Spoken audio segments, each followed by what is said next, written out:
The phone blared, and my husband's voice crackled through. Come to the hospital. Carl had an accident. That call hit like a sledgehammer, yanking me back to the day that shattered my life. I was reborn, thrust into the moment where it all began. In my last life, my husband and our son had conned me into giving up my corneas, leaving me blind and broken. I took a steadying breath and replied, got it. My voice was calm, but inside, my heart pounded with purpose.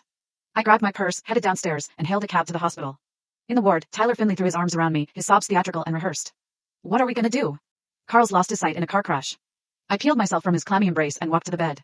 Carl Finley lay there, his cheeks flushed with a healthy glow that screamed he was faking. He didn't look like someone who'd just survived a wreck. His injured vibe was a total sham, but I'd fully trusted them in my past life, offering up my retinas without a second thought. To ensure a clean donation, the doctors had removed my entire eyeballs, but the searing pain of losing my sight was nothing compared to the betrayal I overheard later.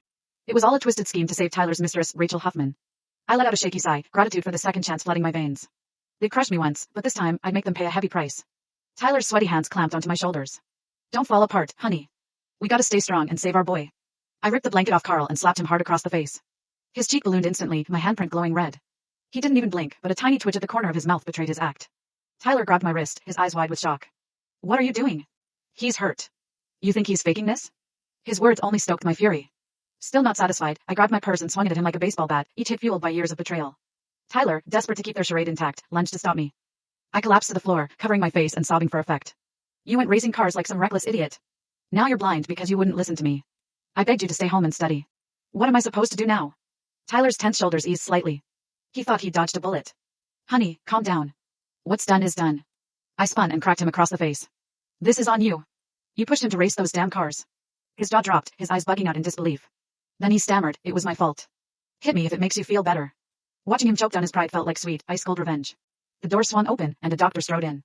I recognized him. Mateo Skinner was one of Tyler's sleazy friends. I'm so sorry, he said, his face a mask of regret. Carl's eyesight is likely gone for good. He handed me a diagnosis report. In my last life, that same paper had sealed my fate. I'd swallowed their lies whole, never suspecting Tyler had roped him into forging it. Carl's too young to live in darkness forever, Mateo went on, piling on the fake sympathy. A retinal transplant is his only shot. Tyler jumped in, playing the devoted dad. Money's no object. I'd sell the house, the cars, everything for him. Mateo nodded gravely.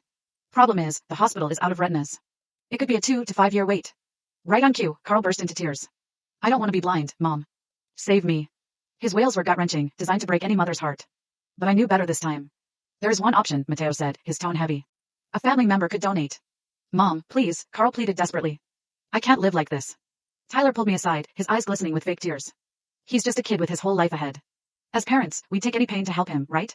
A mother's love is the strongest force in the world. I cut through his manipulative bullshit. So, what exactly are you saying? He hesitated, then went for it. Maybe you could donate your retinas to Carl. I swear, within a year, I will give everything to find a donor for you. I stared at him, disgust curling in my gut.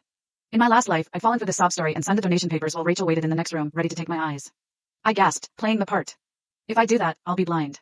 How am I supposed to take care of you and Carl? Don't worry, babe, he said, his voice smooth as silk. I'll take care of you both. That was a load of crap. In my last life, he'd let me die. Carl grabbed my hand. Mom, help me. I'll take care of you, I swear. Don't you trust me? I stayed silent, which pissed Tyler off. His mask slipped, and he snapped. What kind of mom doesn't sacrifice for her kid? Where's your maternal instinct? When sweet talking failed, he tried to guilt-trip me. I reached into my purse and pulled out a fake medical report I'd prepared that morning. It's not that I don't want to, but I've got viral hepatitis, I said. I'm not eligible to donate. What?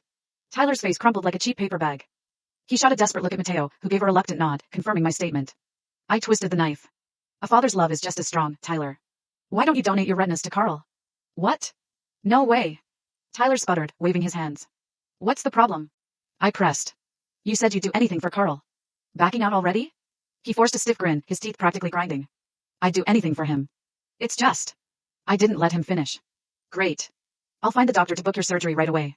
I took one step toward the door before he yanked me back. If I go blind, who's gonna put food on the table? We need to think this through. I spun to Carl. I wanted to help, but I couldn't.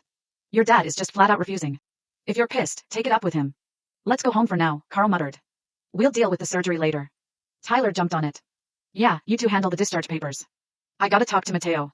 I watched him scurry off, no doubt rushing to soothe Rachel in the next room. I slipped out after him, keeping to the shadows. Rachel, hang tight, Tyler whispered.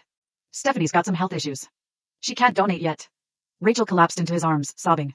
I can't take it, Tyler. I'll never see your sweet smile or Carl's goofy grin again. Your eyes are too gorgeous to stay dark, he cooed, stroking her hair. I'll make sure Stephanie signs that donation form. But if she goes blind, won't I be the villain? Rachel muttered. You're a rising star in the art world, Tyler said with a smug chuckle. Her cornea is helping you create masterpieces? That's her damn privilege. I nearly laughed out loud at his audacity. I'd like to see what other tricks they'd pull. Back home, Tyler dragged Carl into the study for a private chat. I plopped onto the couch and opened the surveillance app on my phone. That morning, I paid a guy to install hidden cameras all over the house that morning. Now every corner was under my watch. In the study, Carl tore off his fake bandages, his face red with frustration. What now, Dad? I can't keep playing blind forever. Tyler's jaw tightened. Keep up the act. Mope around, throw tantrums, and act like your life's over. Make your mom feel sorry. She'll scramble to fix her hepatitis and donate those retinas. You'll just have to suck it up for a while. Carl nodded. Anything for Rachel. His words hit like a punch. I had raised nothing but a traitor. I'd cooked his meals, bought him clothes, and driven him to training classes, hoping he would shine one day. But now, he was plotting against me for another woman. The next day, Carl leaned into his role. He turned sullen, barely speaking, and started smashing things. By day 3, he'd locked himself in his room, screaming he'd starve himself to death. I didn't flinch. Instead, I dialed up the fanciest hotel in town and ordered a spread fit for royalty. I was starving, and this way, I didn't have to cook for that ungrateful brat. We'd see who could hold out longer.